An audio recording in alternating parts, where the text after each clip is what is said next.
Nicolas Claus à côté de moi et Olivier Camali. Nous sommes tous deux consultants dans le secteur hospitalier depuis quelques années. Nous allons donc présenter effectivement les principales conclusions que nous avons pu tirer de ce sommet Lean. Le webinaire va durer environ 3/4 d'heure au niveau de la présentation et nous avons encore 1/4 d'heure pour les questions et les réponses. Vous devez avoir dans votre écran en fait une sorte de fenêtre où vous pourrez chatter, vous pourrez donc nous fournir des questions ou des commentaires par rapport à ce webinaire et nous allons en fin de séance reprendre toutes ces questions et donc essayer de répondre bien sûr à toutes vos interrogations. Donc on va parcourir d'abord la présentation avec les principaux messages. Donc un premier point important, peut-être si ça fonctionne ici. Attendez. Voilà. Donc je pense que chacun a devant l'écran cette première affirmation. Donc 10% de toutes les implémentations Lean sont seulement, je dirais, ont du succès. Ça veut dire qu'il y a beaucoup aujourd'hui de projets Lean qui malheureusement n'atteignent pas les objectifs qui ont été assignés au départ du projet. Et donc, l'une des raisons principales par rapport à ça, effectivement, ça veut dire que beaucoup de projets démarrent effectivement un projet Lean, mais n'arrivent pas, après X années, à garder la même vigueur, à garder le même enthousiasme au niveau de l'ensemble de l'organisation pour atteindre des résultats qui avaient été donc imaginés au début. Donc, c'est pas toujours évident, quand on démarre un tel projet, de garder effectivement cet enthousiasme et garder effectivement la même motivation au niveau des acteurs pour faire en sorte qu'on puisse atteindre ces différents résultats. Alors, on va essayer de comprendre pourquoi, effectivement, on a ce phénomène, pourquoi il y a autant d'entreprises aujourd'hui qui n'arrivent pas à continuer, effectivement, lorsqu'ils mettent en place un projet d'excellence opérationnelle, à continuer, effectivement, à obtenir ces différents résultats. Et donc, au départ, effectivement, vous voyez cette courbe à droite à l'écran. Donc, dès qu'on démarre un tel projet, on est ensemble, chacun, effectivement, se retrouve les manches et on arrive, effectivement, à obtenir rapidement, souvent, des résultats, des quick wins, ce qu'on appelle souvent. Et donc, au bout d'un certain temps, on voit effectivement que l'enthousiasme est là.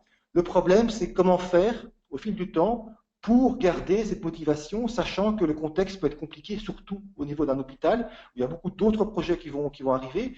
Comment faire en sorte, sur la durée, pour garder cette même motivation au niveau de chacun des acteurs, au niveau de chacun des services.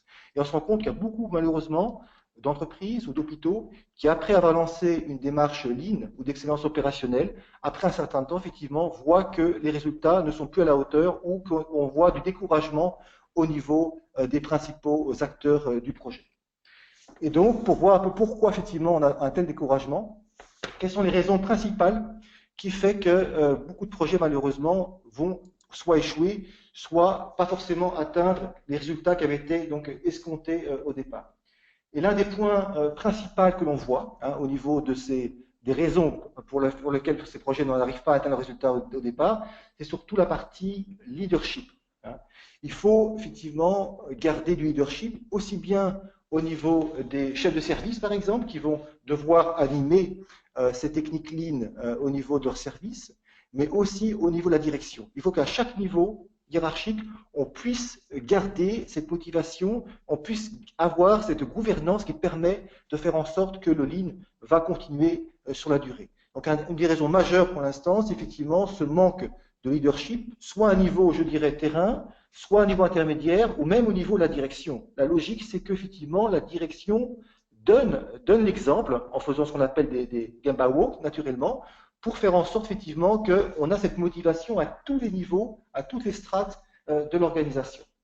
Une autre raison aussi majeure qui fait que beaucoup de projets ne vont pas atteindre les résultats escomptés, c'est le désengagement au fil du temps des employés. Donc au départ, ils voient souvent leur intérêt, effectivement, on va résoudre leurs problèmes, mais au fil du temps, il y aura d'autres priorités qui vont arriver. Il y aura d'autres projets, par exemple, qui vont devoir se mettre au goût du jour, par exemple l'accréditation ou d'autres projets informatiques, ou mettre en place un dossier informatisé, par exemple, au niveau des patients.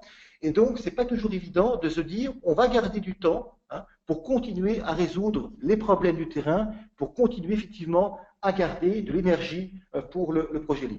Ça, c'est le problème de la multitude des projets qu'on doit affronter, notamment dans un monde hospitalier, où on n'a pas seulement le projet Lean, mais bien sûr d'autres projets qui devront être affrontés au fil du temps, au fil des années. Donc, ce n'est pas toujours évident de garder un focus suffisant par rapport à une telle démarche Lean, garder ce qu'on appelle de l'huile dans le moteur pour faire en sorte effectivement qu'on continue, je dirais mois par mois, année par année, à faire la tâche d'huile, c'est-à-dire à essayer de faire en sorte que toute l'organisation continue à appliquer cette méthode Lean au fil du temps. Un autre point aussi fort important, souvent, c'est que le Lean, parfois, a été assimilé à du cost-cutting, ça veut dire à la réduction de coûts. Et surtout dans un secteur hospitalier, où alors on doit constamment réduire les coûts, effectivement, certains ont voulu dire, tiens, on va employer la technique Lean pour faire en sorte de réduire nos coûts. Évidemment, ça pose pas mal de problèmes de résistance au niveau du terrain, et certains ont rapidement assimilé ce type de projet, effectivement, dans un pur projet de réduction de coûts, sans voir toutes les améliorations qu'on peut réaliser par rapport à la qualité, par rapport notamment à l'orientation des patients. Donc c'est un point très très important. Par exemple, l'un des projets que nous avons réalisé, nous avons donc changé le nom.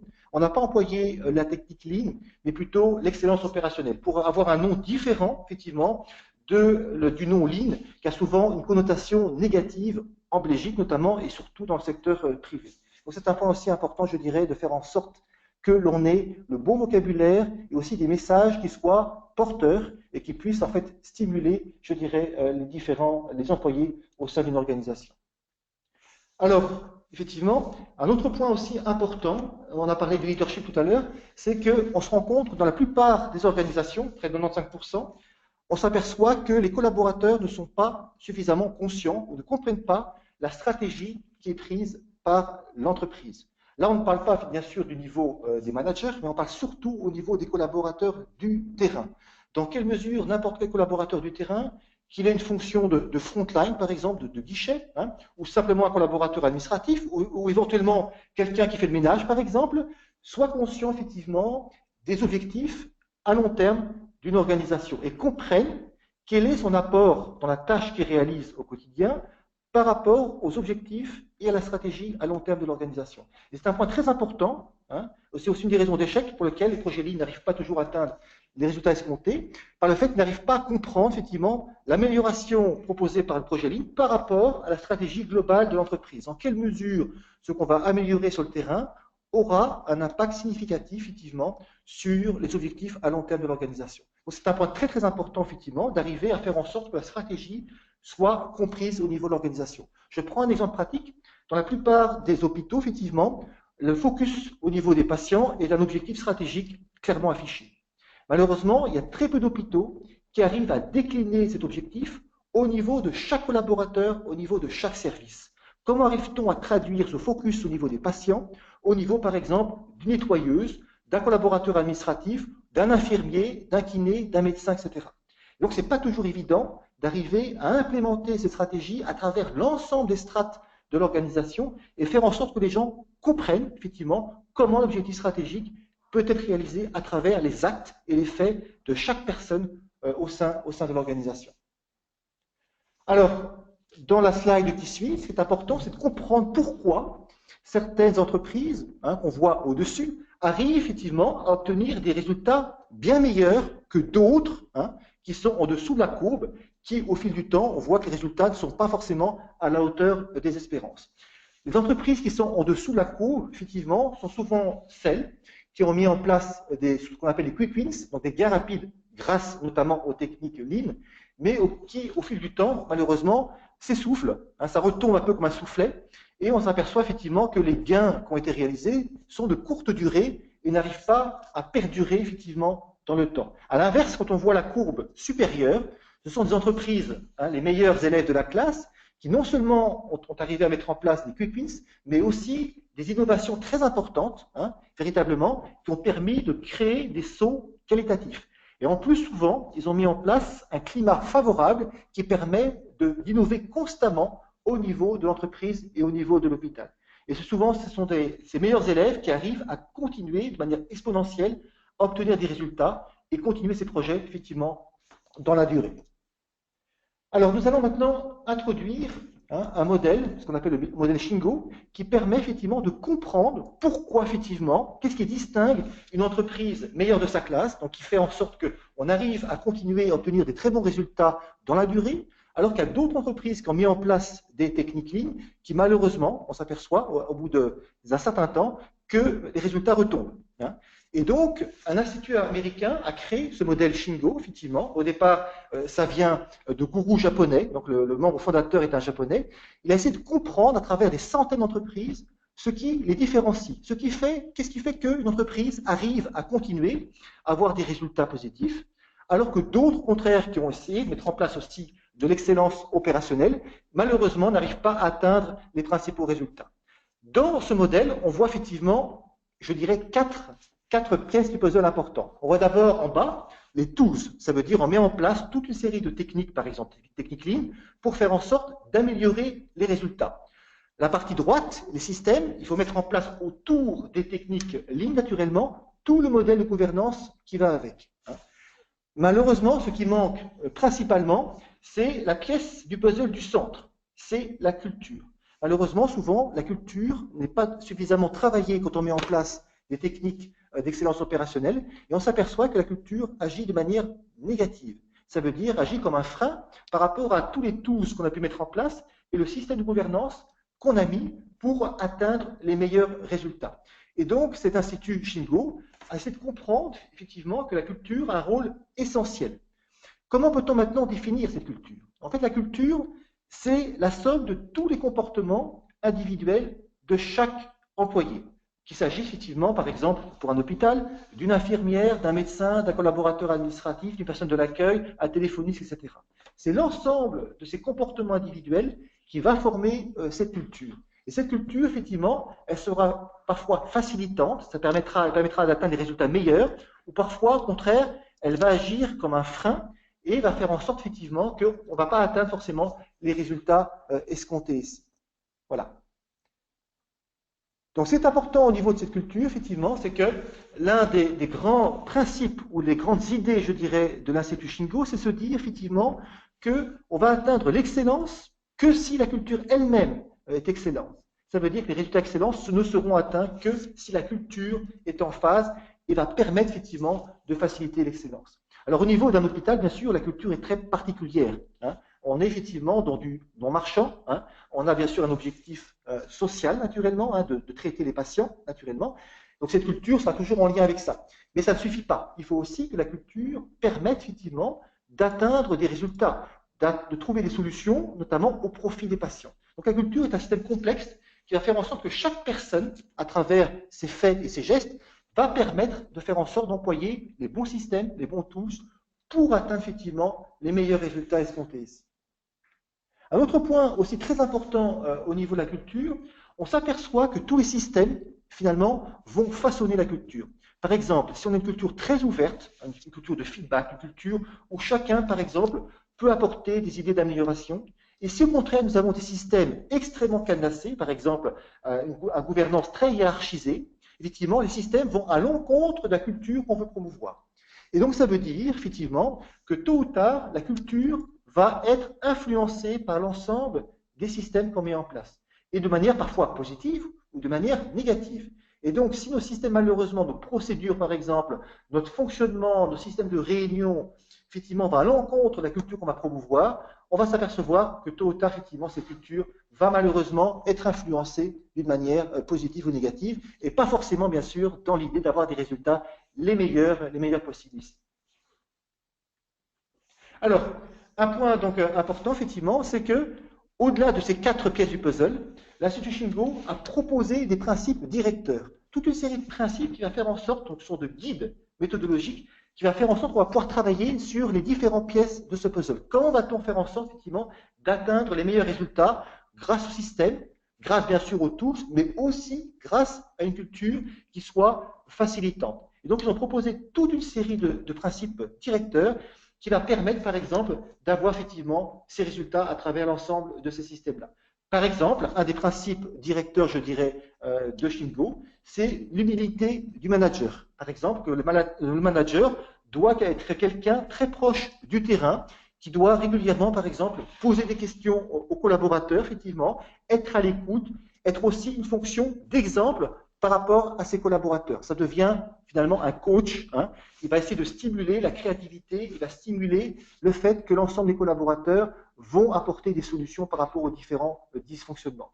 Ça, c'est un des principes majeurs, je dirais, au niveau du modèle Shingo, d'avoir effectivement à tous les niveaux de la hiérarchie des managers qui aient cette humilité. C'est un des principes clés, par exemple, qui permet effectivement d'arriver à un système idéal. Alors, pour revenir à l'importance de la culture, nous avons donc une image un peu humoristique qui dit effectivement que la culture prime largement sur la stratégie. Donc, la culture, entre guillemets, mange la stratégie dès le petit déjeuner. Ça veut dire effectivement qu'on a beau définir une stratégie parfaitement au point, on s'aperçoit que si la culture, malheureusement, est à l'encontre, on va s'apercevoir que malheureusement, cette stratégie ne sera pas du tout atteinte au fil des années. Et donc, il est très important, quand on définit une stratégie, que la culture puisse être travaillée pour faire en sorte qu'elle puisse être moteur également de cette stratégie-ci. Je te remercie beaucoup, Olivier, pour toutes ces précisions et d'avoir souligné, je dirais, les difficultés majeures dans l'implémentation de l'amélioration continue dans les hôpitaux et aussi d'avoir éclairé, je dirais, les différents principes du modèle de Shingo. Moi ici, ce que je vais faire, c'est que sur base de ça, on va ressortir certaines impressions qui ressortent de ce sommet. C'est compliqué pour nous de résumer, je dirais, les discussions qu'il y a eu pendant 2 jours, et donc on va se centrer surtout sur 3 messages clés. Tout d'abord, il faut savoir que le sommet était, je dirais, un sommet qui a duré 2 jours, comme je l'ai dit. Il y avait beaucoup d'experts qui ont été invités. C'était un sommet international avec différents pays qui ont été représentés. Il y avait des sessions qui étaient plutôt, je dirais, de contenu en auditoire et des sessions un peu plus des keynotes en plus petits groupes et qui permettaient vraiment les questions-réponses. Et donc, pour moi, le message principal qui ressort en filigrane de ce sommet, c'est que la démarche Lean se définit avant tout comme un parcours et est dans un chemin et non pas par un résultat à atteindre avant tout. Il faut savoir que ce parcours, et ça a été souligné très souvent dans le sommet, ce parcours prend du temps avant d'arriver à une certaine maturité et la démarche en fait est perpétuelle. Les avantages ne sont pas toujours quantifiables, mais en tout cas sont très nombreux. Et donc, il a été souligné qu'on parle souvent de programme Lean, mais c'est sans doute une mauvaise appellation, dans le sens où un programme est une articulation de projet qui mène à une fin et donc se termine à un moment, alors qu'en fait la Lean est plutôt une philosophie et donc est vraiment une démarche perpétuelle qu'on doit mener, je dirais, de manière continue. Le premier message clé qu'on voudrait souligner aujourd'hui, c'est comment créer effectivement de la consistance dans les différents objectifs et dans les buts qui sont poursuivis. Parfois, pour certaines raisons, on doit prendre, je dirais, des décisions dans le cadre de projets. D'autre part, il est toujours très important de garder une ligne directrice. Le slide suivant. Donc, on va introduire ici le terme Lean de Oshin-Kanri. Donc, vous voyez dans l'étymologie de ce mot qu'il y a différents éléments qui se retrouvent. Donc, on voit à la fois l'élément de direction, l'élément d'aiguille, donc vraiment de compas. On voit aussi une dimension de contrôle et de logique, donc plus liée à la dimension de management. C'est-à-dire qu'il est très important, donc Olivier l'a déjà bien souligné, dans les différents projets que vous menez, de donner du sens. Et donc, je pense que pour les différents interlocuteurs, je dirais contributeurs dans les projets au sein de l'hôpital, c'est important, je dirais, de mettre en place des processus d'amélioration, des processus de changement, mais il faut toujours avoir en tête le sens de ces différents changements qui permettra vraiment de garder la motivation des différents collaborateurs. Ça permet vraiment de donner un focus, une direction et aussi, je dirais, de se mettre tous ensemble dans la même direction et vraiment aussi de renforcer le sentiment d'appartenance et d'implication de chaque collaborateur dans l'hôpital. Cette dimension est née de management par objectif, qui était initialement un peu plus individuel, ou en tout cas plutôt au niveau de travail d'équipe en tant que tel. Ici, on va aller beaucoup plus loin au niveau de la dimension plutôt de l'institution en tant que telle. Et donc, c'est en fait une direction qui doit être prise, des objectifs qui doivent être donnés pour l'ensemble de l'institution. Encore un message important qui a été souligné lors des sessions, c'est que, et ça se retrouve vraiment dans le modèle Shingo, c'est qu'on motive quelqu'un non pas avec un résultat, mais avec un objectif. Alors, au niveau des apprentissages spécifiques que nous avons ressortis du sommet à ce sujet, bon, déjà vous voyez sur la gauche du slide le modèle Shingo. Donc ici, on se situe vraiment au niveau de la culture en tant que telle et de l'enterprise alignment. Dans ce cadre, il y a différents enseignements qui ont été soulignés. Bon, tout d'abord, le fait que souvent dans les hôpitaux, il y a énormément d'initiatives, énormément de projets. Donc il y a beaucoup d'hôpitaux qui ont fait part de leur expérience, où beaucoup de projets étaient menés ensemble. Donc il y a certains hôpitaux qui ont jusqu'à 200 projets en même temps. Et dans ce cadre-là, c'est pas toujours évident de garder la vision du sens. Et à force de vouloir faire tout en même temps, on n'avance pas sur grand-chose. Et donc, je pense qu'il faut faire attention de ne pas, je dirais, restreindre les motivations de chaque personne individuelle. On le verra plus tard. Mais d'autre part, c'est important de donner des directions annuelles, quelquefois dans une vision de 4 à 5 ans, en lien avec la culture et la stratégie. Ça, c'est un premier élément qui est ressorti. Un deuxième élément qui a été expliqué en détail, c'était effectivement une matrice qui peut aider à justement, comment dire, multiplier ou je dirais décomposer les différents objectifs pour identifier les réels objectifs stratégiques, des objectifs opérationnels. Un troisième élément qui a été souligné, mais vraiment alors là dans beaucoup de présentations, c'est la notion de vrai nord. Donc c'est maintenant une notion tout à fait lean, mais qui est de plus en plus intégrée dans les hôpitaux. C'est justement de donner un message suffisamment simple. En général, les réflexions stratégiques, notamment maintenant dans un contexte hospitalier compliqué où une série de réseaux doivent être mis en place, ont tendance à être quelquefois trop complexes. Et donc l'idée, c'est vraiment d'avoir un message très simple, très court, qui peut être donné aux différents collaborateurs et donc qui peut très rapidement donner la direction et qui permet de se souvenir, de s'en rappeler très précisément. Un quatrième élément qui a été évoqué et qui touche aussi à la notion de comportement qui a été souligné par Olivier, donc effectivement un comportement idéal pour mener à des résultats idéaux.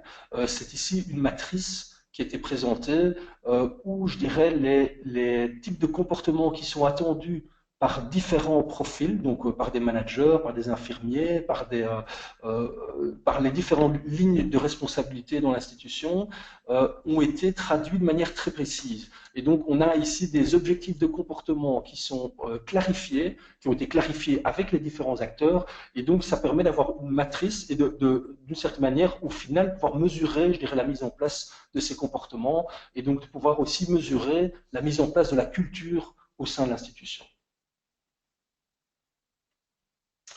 Alors, un deuxième enseignement important qui a été souligné lors du sommet, c'est l'importance du leadership. On en a déjà dit certains éléments. C'est important de transformer ou de modifier, je dirais, la mission du manager traditionnel et de le transformer en coach. Donc ici, on a vraiment le concept du coach sportif. Le coach est quelqu'un qui est là pour aider à atteindre les objectifs, qui ne se situe pas en face et pour faire obstacle, mais qui se situe à côté pour encourager, accompagner. Pour, je dirais, renforcer le leadership au sein de l'institution, c'est quelque chose qui ne se fait pas du jour au lendemain, mais qui demande un grand investissement dans le capital humain, beaucoup de confiance aussi, et je dirais un investissement en termes de formation. Et c'est pas non plus parce qu'on a suivi la formation qu'on peut d'office l'appliquer. Et donc c'est pour ça aussi que le trajet Lean est, je dirais, un trajet qui met un certain nombre d'années avant d'arriver à maturité et avant de vraiment fonctionner au sein de l'institution. Les enseignements, donc ici au niveau du modèle Shingo, on se situe vraiment au niveau de la culture aussi, au niveau des principes directeurs et donc comme vous le voyez au niveau de la pyramide, vraiment au niveau du socle et la fondation importante pour, je dirais, fonder une démarche d'amélioration continue.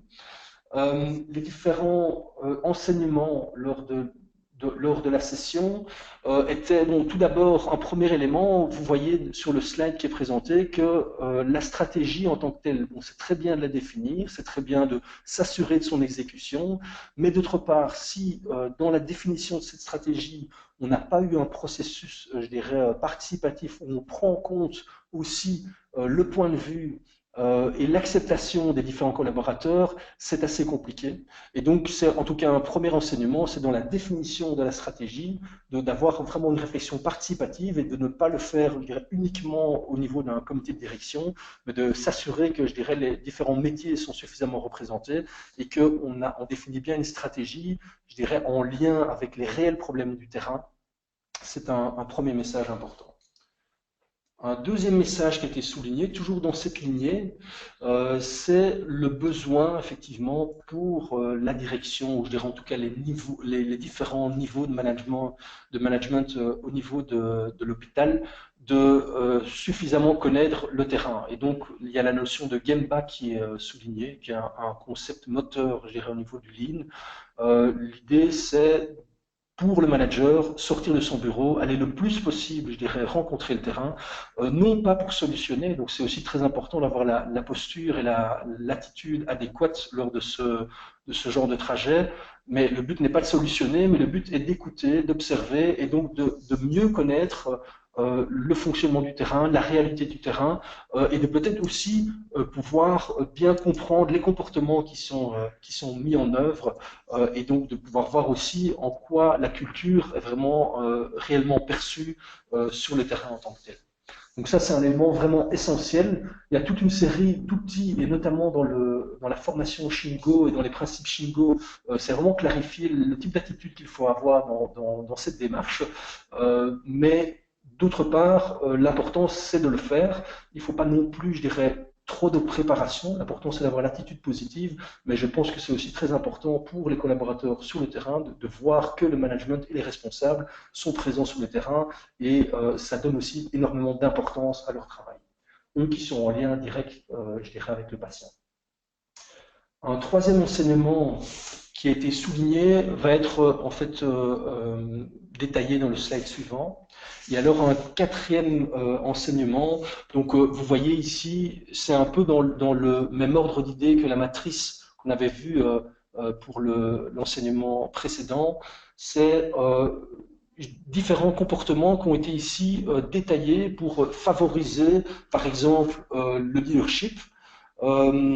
Par exemple, le fait de supporter des améliorations quotidiennes, donc tous les Kaizen. Donc Kaizen, c'est vraiment des améliorations qui sont faites au jour le jour par les personnes de terrain en tant que telles, qui ne sont pas toujours des projets stratégiques, mais qui sont des choses qui peuvent être mises en place très rapidement et pour pouvoir vraiment favoriser la transformation. Donc ça, c'est quelque chose de très important. Supporter, donc aussi lier ces Kaizen au point stratégique, donc de donner de la vision, je dirais, aux différents collaborateurs, de mettre le plus de possible de liens entre ce qu'ils font au jour le jour et la direction que s'est donnée l'institution. Alors, ici, vous voyez un slide avec une pyramide inversée. C'est aujourd'hui, je dirais, vous voyez que plus on monte haut dans la pyramide, moins on a de connaissance des réels problèmes de terrain. Donc ça, c'est un fait, effectivement. Donc c'est vraiment quelque chose qu'il faut prendre conscience pour favoriser, je dirais, une prise de contact avec la réalité de terrain en tant que telle. D'autre part aussi, souvent dans la pyramide, on l'utilise pour représenter le schéma hiérarchique au sein d'une organisation, au sein d'un hôpital. Ce que veut aussi montrer cette image, c'est qu'on doit très fort inverser, je dirais, cette pyramide. En général, par le passé, traditionnellement, on mettait tout en haut les grands dirigeants, tout en dessous, je dirais, plutôt les acteurs opérationnels et aussi le patient. L'idée ici, c'est de mettre le patient, je dirais, au centre. Le patient est le premier souci de l'hôpital. Et donc, en inversant la pyramide, on inverse aussi un peu la manière d'appréhender les choses et on favorise davantage de prise en compte des problèmes opérationnels dans la définition de la stratégie, dans les réflexions qui sont faites au niveau de la direction. C'est aussi, je dirais, pour également un partage de pouvoir. Ça veut dire qu'on va donner beaucoup plus de pouvoir aux collaborateurs de terrain, par exemple, pour pouvoir proposer certaines améliorations. Donc c'est un point important. Éviter, par exemple, que toutes les décisions doivent remonter à un niveau stratégique important. Essayer de responsabiliser le terrain pour faire en sorte que la plupart des propositions soient déjà, je dirais, travaillées avec les collaborateurs de terrain. Et ça permettra de faire en sorte, effectivement, qu'on va prendre des décisions à bon escient et en toute connaissance de cause. Alors une image qui est reprise aussi, qui est reprise de la culture japonaise ici pour un peu caractériser le rôle du coach. C'est la vision du samouraï en tant que tel. Bon, d'une part, comme vous le savez, le samouraï peut être quelqu'un de dangereux, et en tout cas quelqu'un de très strict, et qui est impitoyable sous les règles. Donc, effectivement, vous voyez, il a un sabre. Donc, par le passé, je dirais, il avait le pouvoir de couper la tête, je dirais, des personnes qui ne suivaient pas ces décisions ou les règles qui avaient été écrites. Ça, c'est un premier élément. Effectivement, le coach doit être strict. Il y a différentes règles qui doivent être établies, elles doivent être suivies. Mais d'autre part, comme vous le voyez, il faut aussi qu'il soit très smart et donc qu'il donne en fait de la structure et, comme je le disais, qui donne le plus possible de sens par rapport aux actions qui sont réalisées, qui communique le plus possible et qui essaye d'encourager les actions plutôt que les exiger. Le samouraï est aussi humble et patient. C'est vraiment une qualité qui est essentielle pour le bon coach. Donc, l'humilité est une qualité importante, c'est-à-dire qu'il n'estime pas tout savoir. Donc ici, on se rapproche aussi de la notion de Gemba, comme on l'a évoqué juste avant, et donc qui est capable de se remettre en question dans la discussion avec ses différents collaborateurs. La notion de confiance est très très importante. Donc l'idée, c'est aussi de responsabiliser les différents collaborateurs, je dirais effectivement leur faire confiance dans leur expertise. Et donc ça veut dire aussi que le coach, je dirais, se place à côté. C'est le collaborateur qui prend ses responsabilités, qui met en place les modifications. Le coach est vraiment là à côté pour les supporter, mais ce climat de responsabilisation a en général plutôt un caractère motivant. Il est aussi patient, donc comme on vous l'a dit, on est dans une dynamique qui n'est jamais terminée, donc on ne peut pas exiger que les résultats soient mis en place dès demain, ou je dirais dans des délais très très courts. Et donc la patience est aussi une qualité importante pour le samouraï. Un troisième enseignement important que nous avons tiré du sommet est la création de valeur pour le patient. Donc effectivement, le client considéré au niveau de l'hôpital, c'est le patient. Je pense que l'hôpital a sans doute un avantage par rapport à d'autres entreprises, c'est que cette notion de client-patient, il n'y a aucune discussion. Donc on se retrouve en fait avec toute une série d'acteurs dans un hôpital qui œuvrent tous dans la même direction. Donc je pense que c'est quelque chose de positif, c'est pour moi une valeur ajoutée par rapport à d'autres entreprises, mais ce qui veut dire qu'il ne faut certainement pas oublier le patient dans l'ensemble des améliorations qui sont suggérées, dans les directions qui sont prises. C'est un élément essentiel. Ici, dans le modèle Shingo, on se situe au niveau des tools et des systèmes pour arriver à un certain nombre de résultats. Donc, qu'est-ce qu'on peut mettre en œuvre pour favoriser, pour prendre en compte la valeur pour le patient en tant que tel? Différents outils ont été évoqués. Donc, c'est vraiment des outils qui ont été évoqués lors du sommet.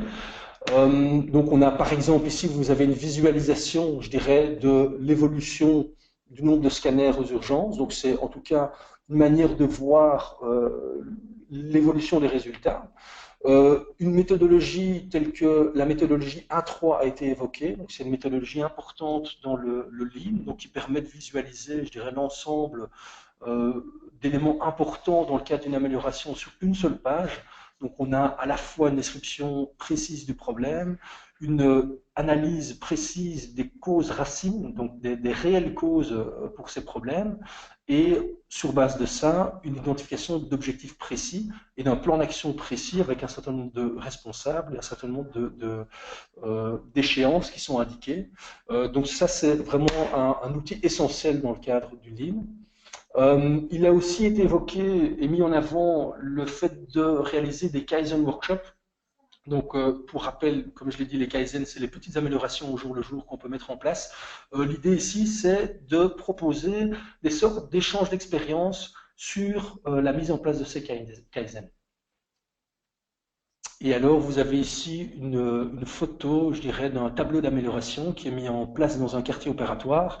Ce type de tableau d'amélioration, comme vous le voyez, est quelque chose de très pratique, qui est utilisé, je dirais, sur un mur, et donc qui est visible, qui a une force de visibilité très importante. Il faut savoir que les tableaux d'amélioration sont différents dans chaque hôpital, donc vous pouvez aller chercher un certain nombre de méthodologies, je dirais, dans la littérature ou vous faire accompagner à ce sujet. Ce qui est très important, c'est de mettre en place une démarche participative dans la constitution de ce tableau, dans l'identification de la manière de fonctionner de ce tableau, les couleurs qui sont utilisées. Et c'est vraiment un outil très puissant pour la mise en place d'améliorations au sein de l'institution. D'autre part, dans cette réflexion, je dirais, sur créer de la valeur pour le patient, on s'est très fort focalisé sur les tools, je vais reprendre le slide précédent, sur les tools et les systèmes. D'autre part, comme on l'a dit dans le modèle Shingo, il est très important de se placer aussi au niveau de certains principes et au niveau de la culture pour mettre ça en œuvre. En fait, les outils peuvent peut-être atteindre des résultats très rapidement, mais s'ils ne se sont pas soutenus par une culture et des principes fondateurs, ça se perd très très vite. Et donc je dirais pour la continuité d'une dynamique d'amélioration dans un hôpital, c'est très important de se placer au niveau de la culture et des principes.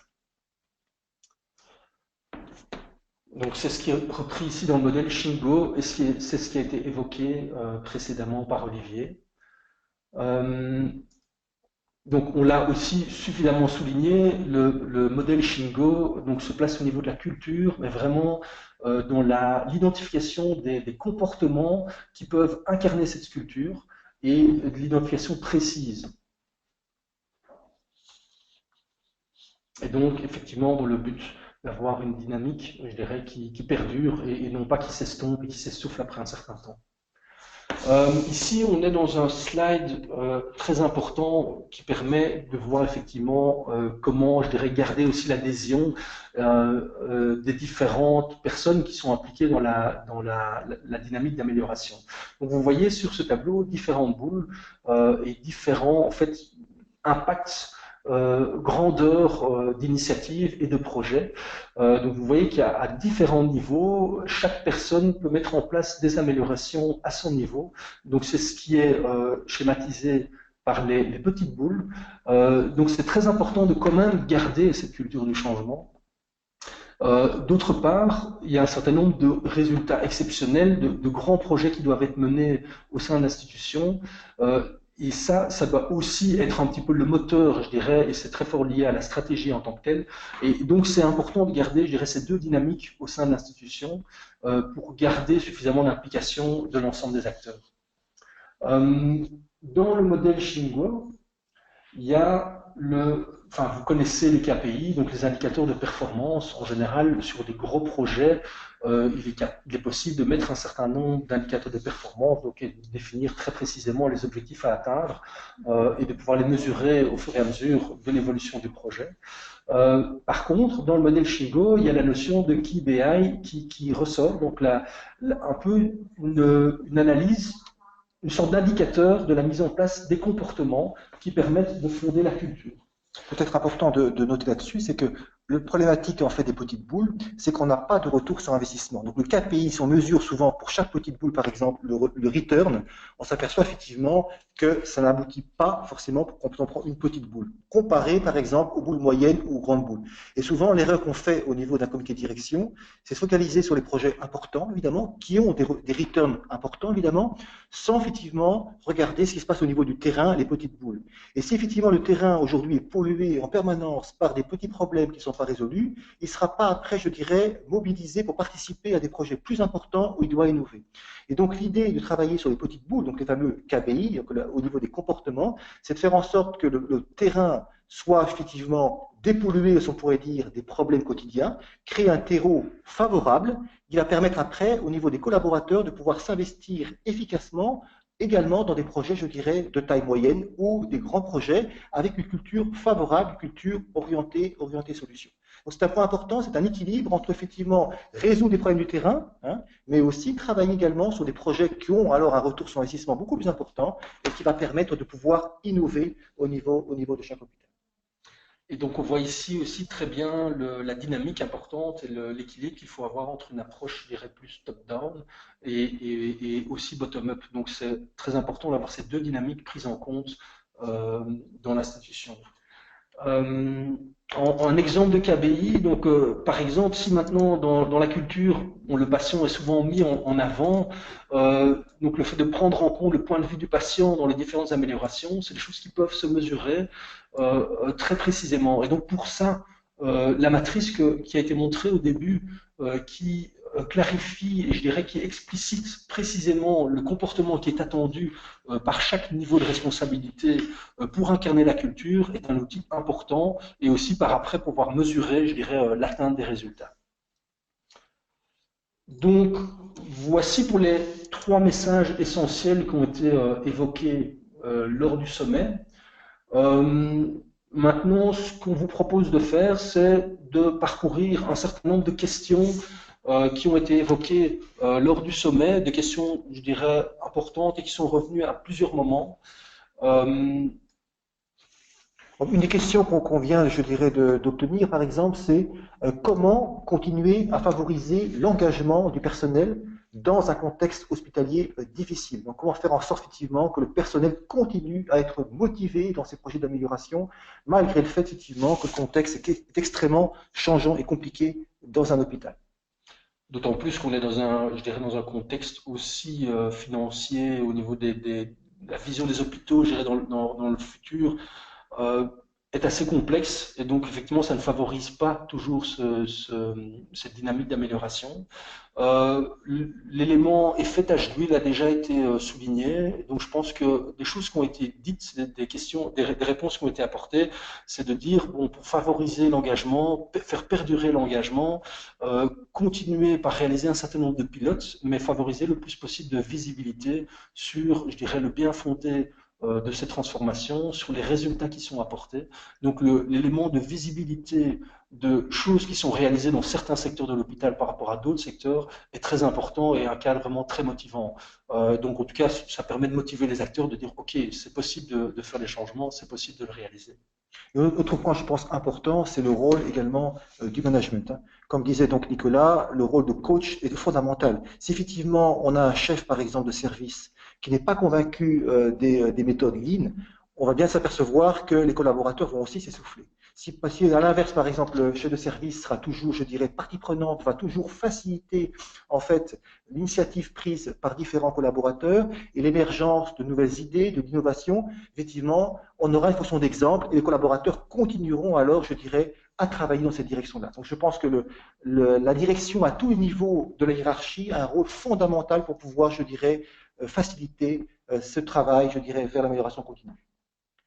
Une deuxième question également qu'on a donc obtenue, c'est quel est le cadrage, hein, quel est le cadre l'organisation doit prévoir pour la mise en place de la dynamique. Donc comment va-t-on faire en sorte, hein, quel est le modèle de gouvernance qu'on va devoir mettre en place pour s'assurer que la dynamique va continuer au fil du temps?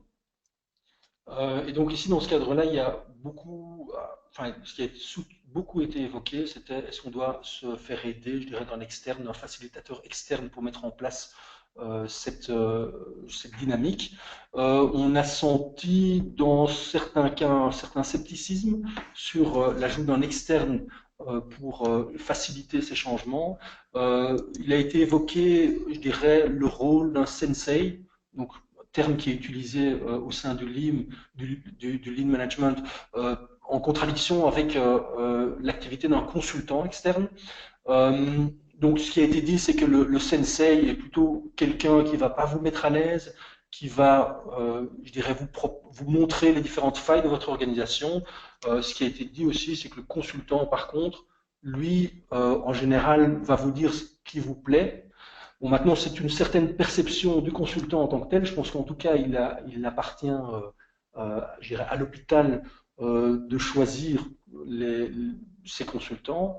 D'autre part, il y a quand même certaines institutions hospitalières, notamment aux États-Unis, qui ont souligné l'importance d'avoir un facilitateur externe pour mettre en place cette dynamique, notamment de par l'expertise qu'ils peuvent avoir dans différents hôpitaux.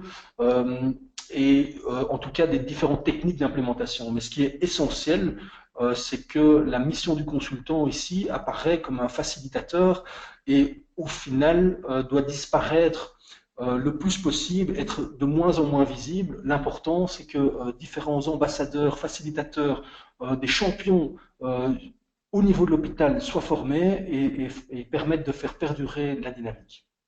Donc en pratique, le consultant doit rester le moins visible possible. Au fur et à mesure, effectivement, de la montée des compétences de ces fameux ambassadeurs, il faut alors que le consultant soit en retrait et va uniquement, je dirais, coacher, continuer à former effectivement ces ambassadeurs qui seront en front line par rapport, je dirais, à toutes les négociations avec le terrain. Donc c'est un point, je dirais, essentiel pour faire en sorte que le trajet puisse continuer à se réaliser.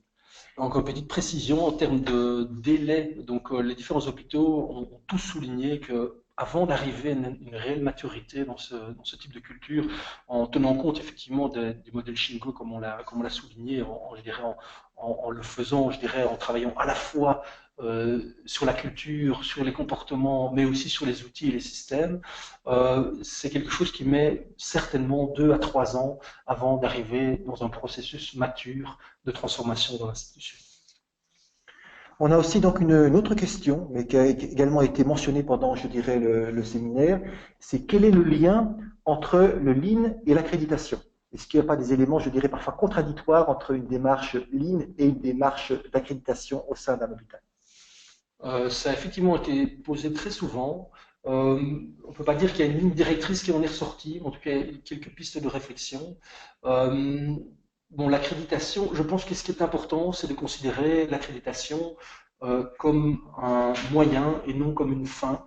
Et donc, je pense que la dimension dynamique, le fait qu'on est dans un processus qui n'est jamais terminé, est très important. Alors que dans le cas d'une accréditation, on peut se dire, OK, j'ai atteint l'accréditation, j'ai atteint mon résultat, c'est terminé. C'est certainement pas le but du Lean, et je pense que l'accréditation doit être utilisée dans cette direction-là.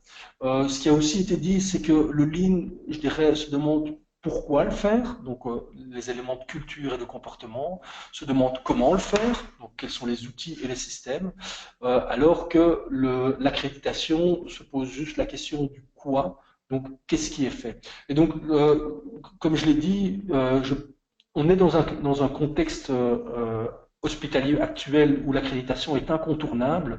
Je pense que c'est très important d'utiliser cette accréditation comme un moyen pour mettre en place une dynamique d'amélioration continue, plutôt que de faire ces deux exercices en parallèle et de manière séparée. Est-ce qu'on peut aussi apporter un conseil final? Ça veut dire comment maintenant, effectivement, retirer les biens fondés de ce qu'on a appris lors de ce sommet et qu'est-ce qu'il faut faire en pratique pour pouvoir, je dirais, commencer, initier une telle démarche d'amélioration continue? Bon, on ne va pas résumer en une phrase tout ce qu'on vient de dire ici en 1 heure, mais d'autre part, un message qui est ressorti et qui est important, c'est de dire, vous allez certainement faire des erreurs, mais avancez, faites-le. Et c'est en tout cas valable tout à fait pour le Gemba. Donc je pense que c'est pas compliqué d'ouvrir sa porte et d'aller voir sur le terrain, de discuter avec les différents collaborateurs. Donc, en tout cas, c'est la première chose qui est à faire. Effectivement, il faut savoir quel type d'attitude prendre pour ne pas, je dirais, venir en solutionneur, mais venir plutôt en observateur et en écoute. Mais un message important, c'est de dire, ben, commencez tout de suite. Voilà, je crois que nous n'avons pas d'autres questions qui est arrivées entre-temps. Je regarde un petit peu, effectivement, non, nous n'avons pas reçu d'autres questions. Nous vous remercions pour votre attention. Vous pourrez aussi donc télécharger la présentation, hein, qui est un petit peu le résumé en fait de Sommet Lean. Et donc on espère que vous pourrez alors effectivement appliquer ce que on nous a donc ce qu'on a un petit peu exposé aujourd'hui dans la pratique et vous pourrez directement vous mettre au travail dès demain par rapport à ces différents messages et par rapport à ce qu'on a pu apprendre pendant ce sommet. Merci pour votre attention.